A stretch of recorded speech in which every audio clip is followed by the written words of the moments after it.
खूप खूप वर्षांपूर्वी एका गावात भयानक दुष्काळ पडला होता. पाणी आटले होते, झाडे सुकली होती, शेतजमीन ओसार झाली होती. लोकांकडे अन्न नव्हते. लहान लहान मुले उपाशी झोपत होती आणि सगळ्यांच्या डोळ्यांत दुःख होतं. तेव्हा आकाशातून एक दिव्य प्रकाश प्रकट झाला. त्या प्रकाशातून आई शाकंभरी देवी प्रकट झाली. हिरव्या तेजाने उजळलेली, मायाळू हसणारी, करुणामयी देवी. आई शाकंभरी देवीने आपल्या दिव्य शक्तीने पृथ्वीला आशीर्वाद दिला.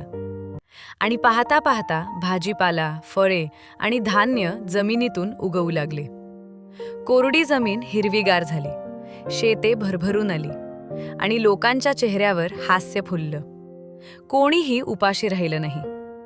म्हणूनच शाकंभरी पौर्णिमेला आपण आई शाकंभरी देवीचे मनापासून आभार मानतो. लक्षात ठेवा मुलांनो, अन्न हे देवासमान आहे. कधीही अन्न वाया घालवू नका आणि नेहमी वाटून खा.